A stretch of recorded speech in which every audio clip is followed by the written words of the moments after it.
All right, so in this module, we're actually going to cover quite a bit.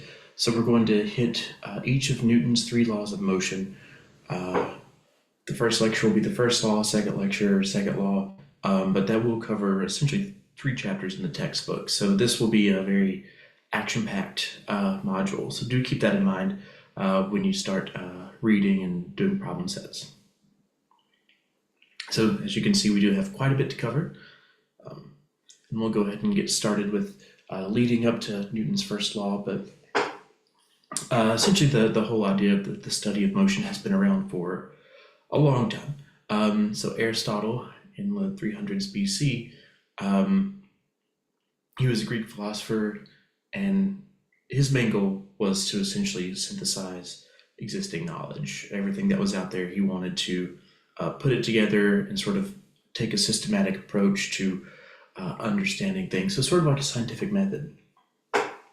So he divided motion into two classes, natural and violent. The whole idea of natural motion is essentially, it's something from nature. So a rock falling down a cliff, its natural state is to want to be on the ground, therefore it's going to try to get there. So that's the idea of natural motion.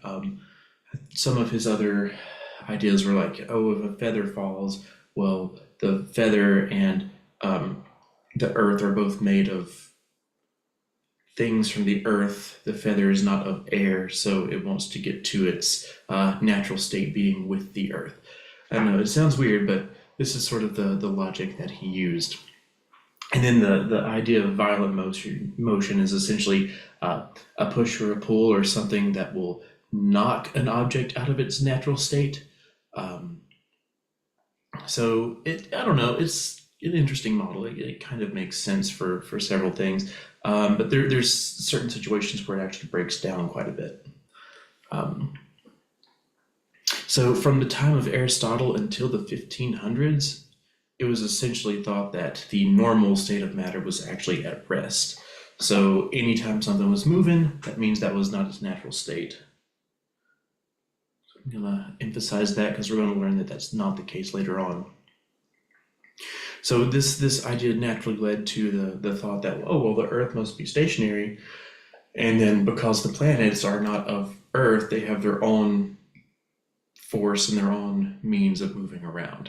But this logic did lead to the idea of like a geocentric Earth. So we can move on to Copernicus, and this is in the 1400s, 1500s. So Copernicus was actually very clever. He said the best way to account for the motions of the sun, moon, and planets was to assume that the Earth circles the sun. Just like we said on the previous slide, everyone thought that the Earth was stationary, and everyone thought that the Earth was at the center of the solar system.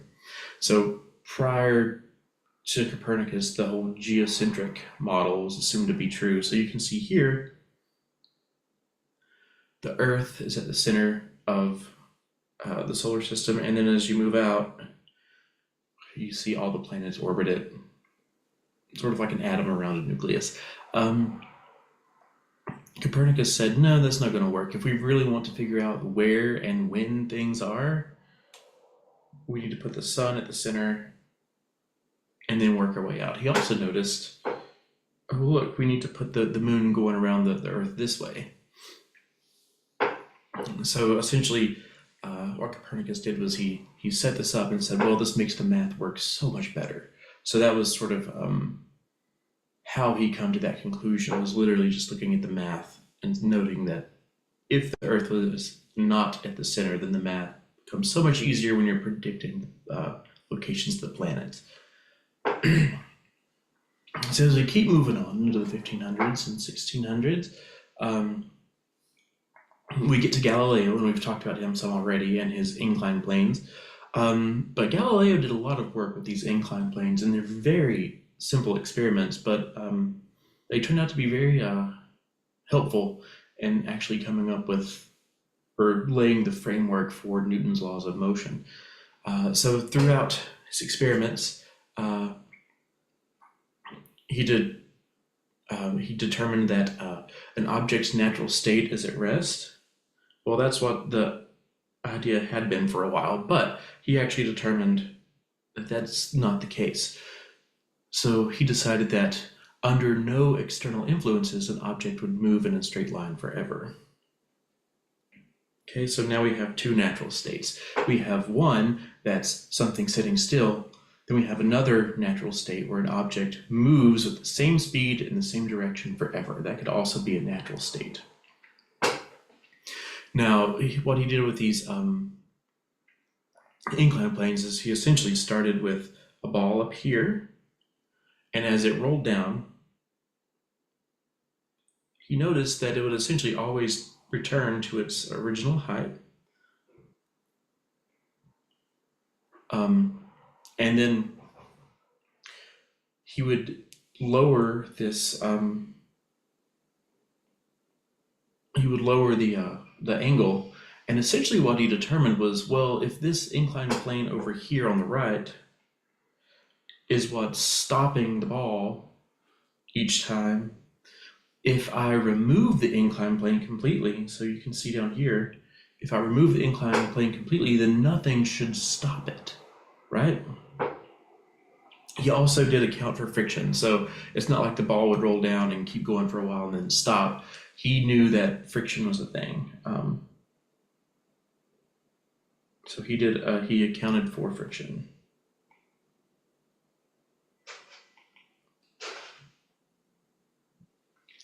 So all of that led us up to Newton's first law of motion. So we found that in the absence of external forces, the tendency of an object to move forever is related to its inertia. Okay, and its inertia is essentially just its ability to resist changes in motion.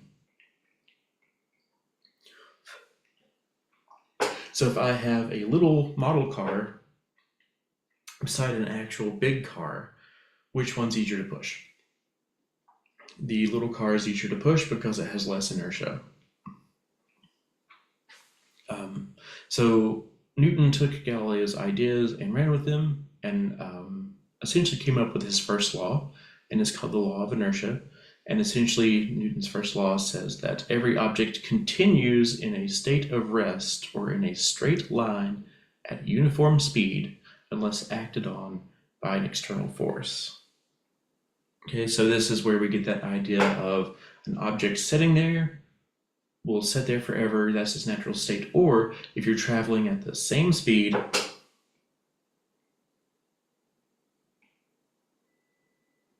or the same direction,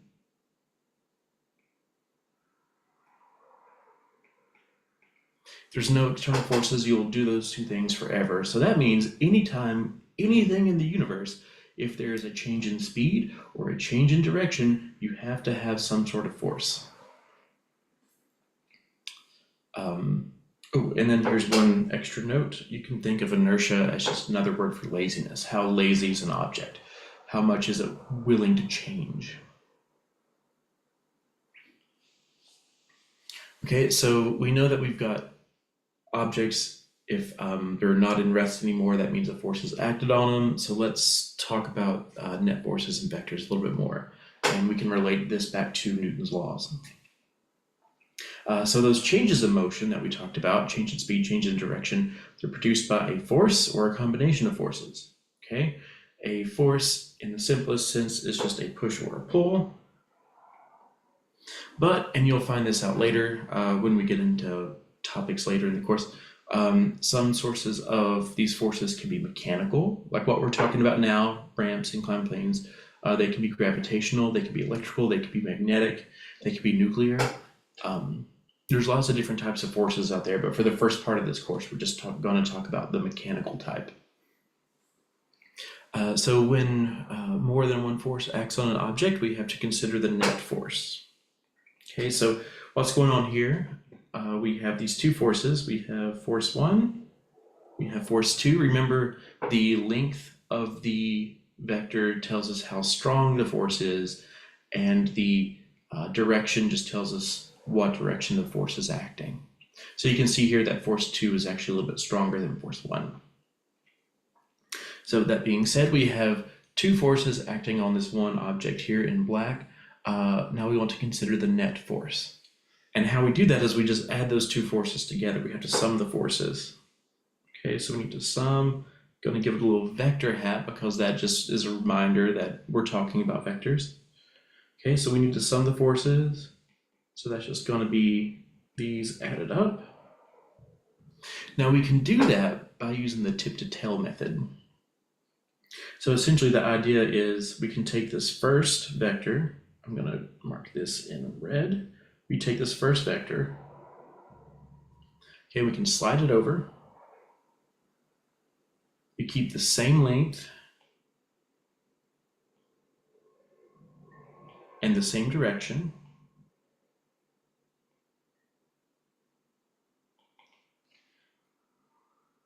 We essentially put the tip of this one on the tail, or the tail of this one on the tip of the other. And then the resultant vector, we just connect the two. Okay, so that's the tip to tail method, how you can add up vectors. And you can see that we're essentially just making triangles. So this blue part here is your F net. So that's the net force. Thus, the way you can represent two separate forces as one force. You're sort of adding up all those effects and just treating it as one thing. Okay, so as you can clearly tell, forces are vector quantities and they are represented by arrows. The length of the arrow represents the magnitude of the force and points in the direction of the force. To find a net force, you got to add up two or more vectors. And this sum, so this blue vector that we just drew here, that is called the resultant vector.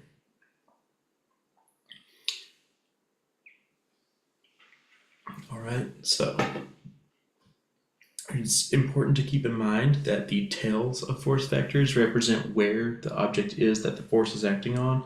So even though if you look at this vector here, it's 10 newtons to the right, the thing that it's acting on is right here. Okay, so you're going to put your tail on the object and then draw your vector from it. Same thing over here with this other vector.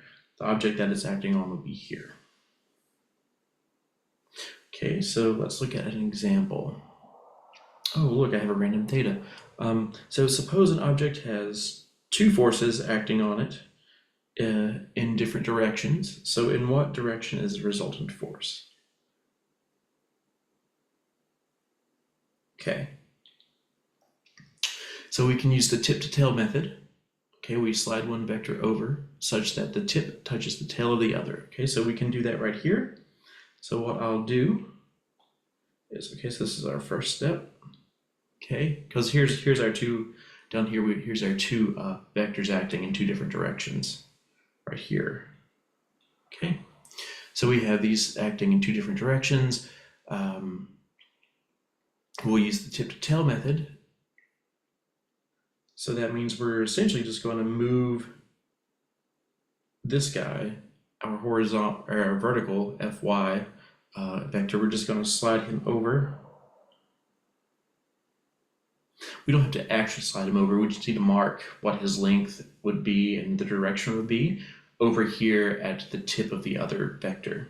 Okay.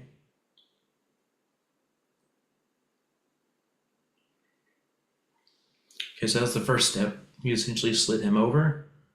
The next step, I'll use a different color. Next, the other two ends are connected by a straight line, and this is the resultant. So here is my resultant. Okay, we just have to connect where we start and where we end. Here's my resultant vector. Now we can find the magnitude. Now that's the length. Ooh, let me use a different color.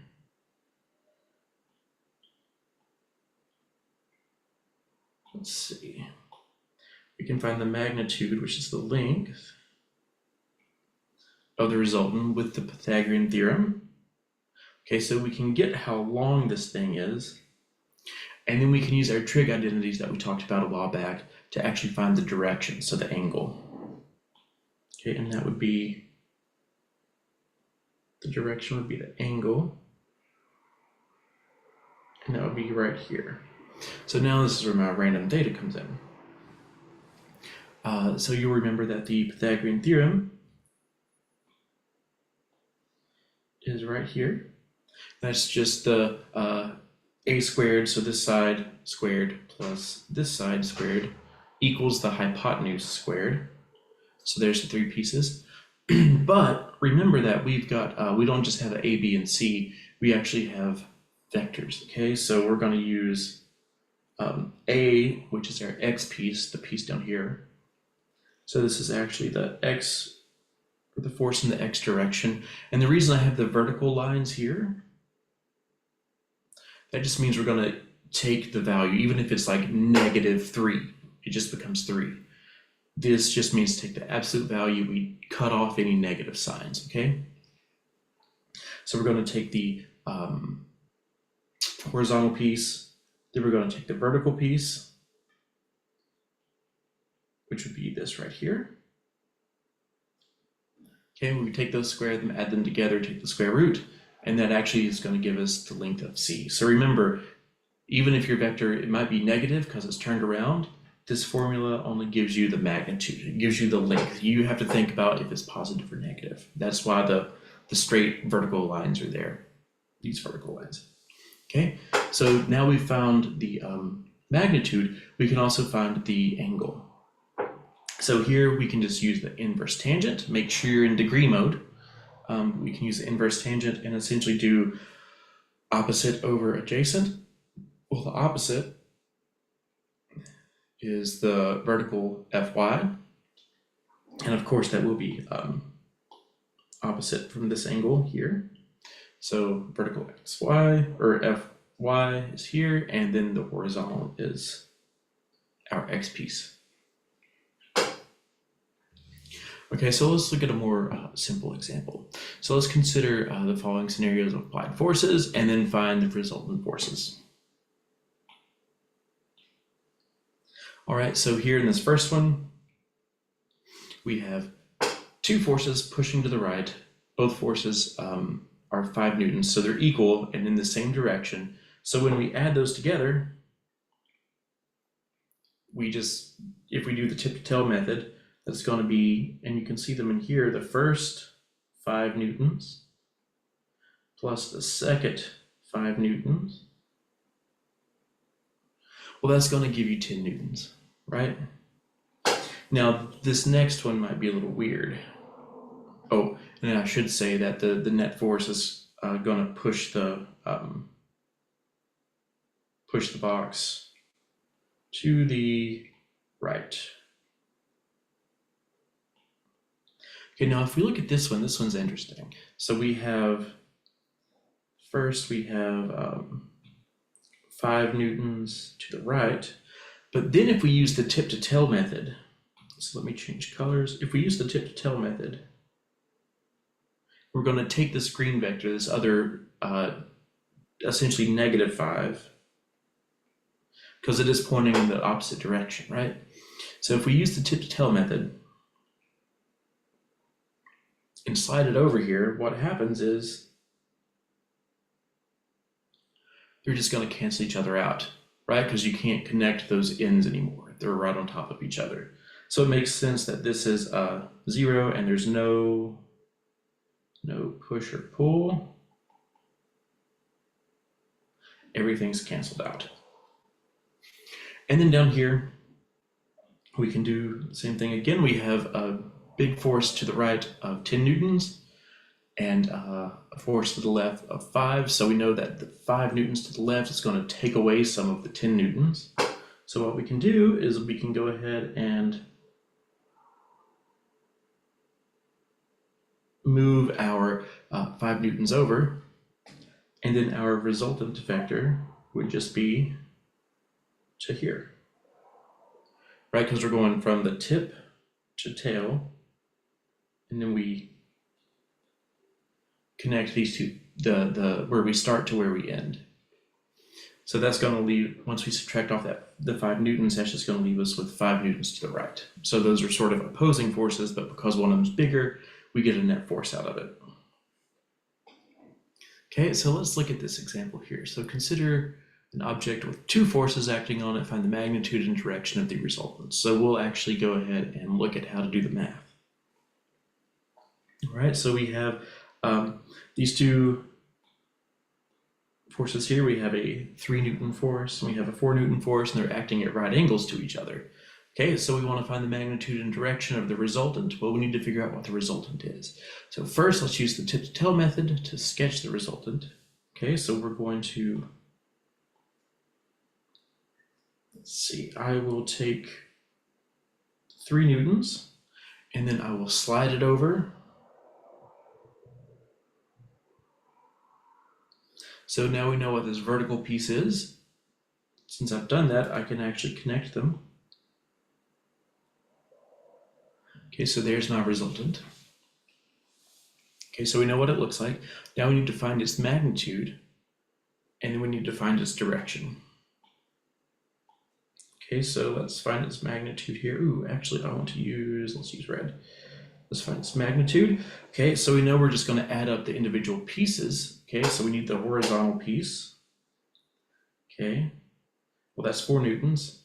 And then we need the vertical piece. Well, that's 3 newtons. Okay, we can just plug that in. It doesn't matter if any of these are positive or negative. We just want the values. Plug them in, square, take the square root, and it turns out our resultant is going to be, I forgot to square this.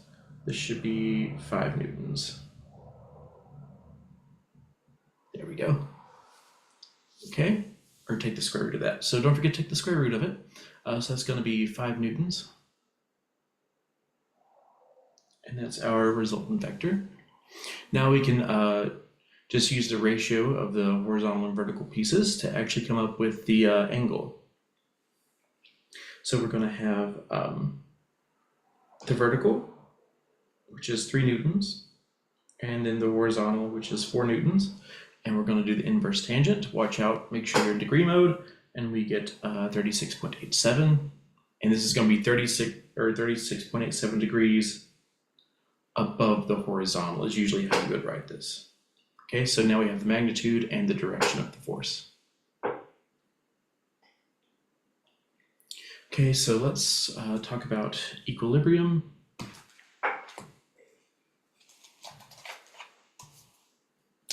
Okay, so when I should say net, when the net force on something is 0, we say that it is in mechanical equilibrium. Okay, so that means all the forces, when they're added up, they equal 0. And we've seen this right here in this previous example, right here.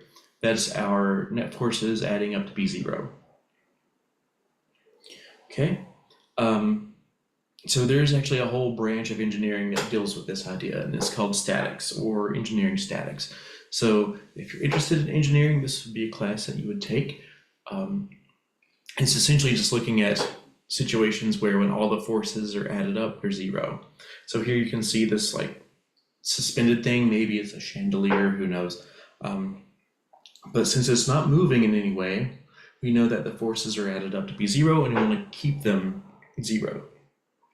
Same thing with bridges. You have to consider all the forces acting on bridges, and you don't want your bridge to move anywhere, so you're going to make sure all those forces add up to 0 at all times. Now, even if something is moving at a constant speed, so like a plane flying at a cruising altitude, even in this situation, the plane is not moving up or down, so we know that there's no net force that way. And then you also have side-to-side motion if it's traveling at the same speed all the time. So the acceleration is 0. We've got this traveling in one direction with no acceleration. Well, that means the forces have to add up to be 0. So we have thrust, we have drag, they cancel out, they're equal and opposite. So something doesn't have to be just sitting still to be in mechanical equilibrium. It can be moving at a constant speed. So let's look at if we want to consider the scaffolding here, if it's going to move in one way or another. So let's look at this example. So consider the scaffolding held up by two ropes. If one person weighs 500 newtons and the other weighs 400, what is the weight of the scaffold? Okay, so we know what the weight of these people are. Now we just need to figure out what the weight of the actual piece itself is. All right, so let me check one thing really quick. Okay. So let's look at what's going on here. So we have the scaffolding. It's not moving up or down, so we know it's a mechanical equilibrium. We don't have to worry about it moving from side to side. So we just need to actually sum up the forces here. Okay, so we have upward forces. Now this is going to be the tension in the ropes. Each of these are upward.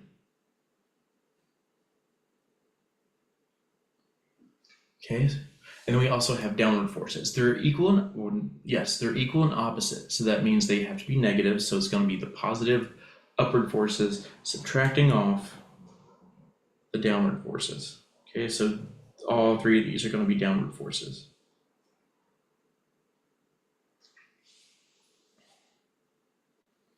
Okay, so what we're going to do is we're going to set this up so it equals 0. Right, because if all the up stuff, oh, let me use a different color. So if all the up stuff and the down stuff are equal, if we subtract, find the difference, then it's going to be 0. All right, so we know we've got three weights. We've got these two that we know, that's just the weight of the people. And then we have two tensions. We know those. The thing we're missing is essentially the weight of the scaffolding, so WS here. So what I've done, and you can do it on your own, just know that what I've done is essentially I've solved for WS and I've isolated the variable, and the only thing left is just these weights minus the difference of, this is our known weights minus the difference of the tensions. Okay, so now we can plug in everything we know. So we have the weights, we can plug them in. We know it's 900 newtons pulling down. And then we can plug in our known tensions, 900 and 400 newtons pulling up. And then what this gives us is negative 400 newtons. And it makes sense that it's negative because the weight of the scaffolding is 400 newtons down. Okay, so that checks out. So this would be 400 newtons. And then our negative here from the problem tells us the direction that it's going. Okay, so let's talk about the normal force really quick. So suppose there's a book sitting on a table. The book's, yeah, okay. So book sitting on a table. The book's weight acts downward. Okay, that makes sense. So the book's weight acts downward. We can see that here. That makes sense. Everything with mass is going to act downward. Since the object is not moving, we know that it's sitting on a table. Since the object is not moving, all the forces have to equal 0.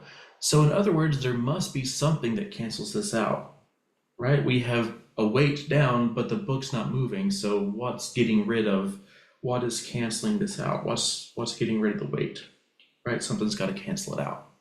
So we call this force that's canceling out, we call it the normal force. And in geography or geometry, normal just means at a right angle to.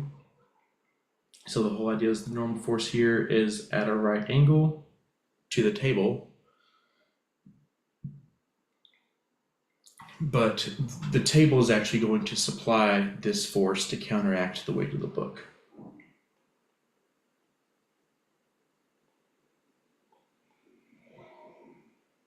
So if the book is pushing down on the table's got to be pushing up on the book. If the forces were not balanced, then the book would just fly through the table and into the earth or fly up off the table. So we have to, by our definition, we have to have this normal force. We have to show that there's a something there to cancel out the weight because this book is not moving. So this is the whole idea of the equilibrium of moving things. So we have rest being only one form of equilibrium. Of course, moving in a straight line path forever at the same speed is also equilibrium. Whether an object is moving at a steady speed or in a straight path, in any case, we know that the forces have to be zero, because if they're not zero, then there's a change in speed or change in direction. And thus, Newton's first law states that an object cannot be in equilibrium when subjected to only one force. Okay, so the whole idea here is one force cannot be canceled out.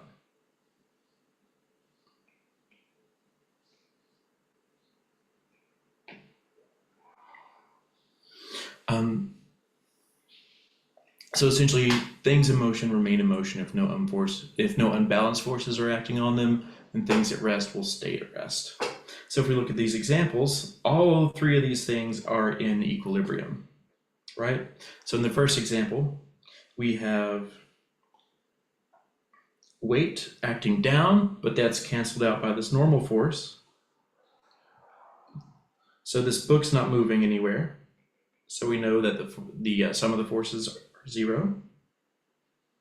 Same thing with this dude here. So we have his gravitational force down,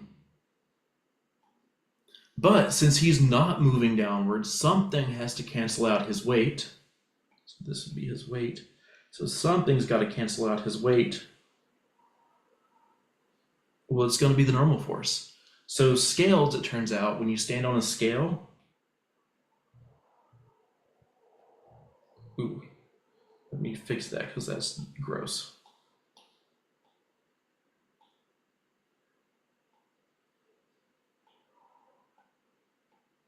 Oh, great.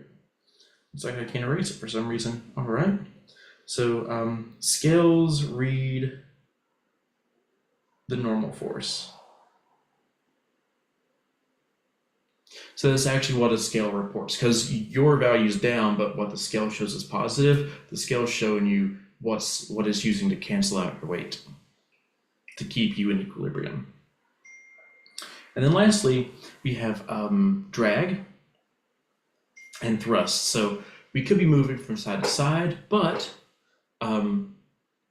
these forces cancel each other out. We've got thrust pointing this way, and if it's canceling out, or the force from thrust is the same as drag, well, even though this plane is moving, even though it's moving, the forces could still sum to zero. It's just not changing speed or changing direction. All right, so let's see. Yeah, that's all I want to talk about for Newton's first law. This is just an object at rest stays at rest, and an object in motion will stay at the same speed, same direction, unless something is acted on it. So that's summed up Newton's first law. As always, if you have any questions, let me know. Next time we'll actually talk about Newton's second law.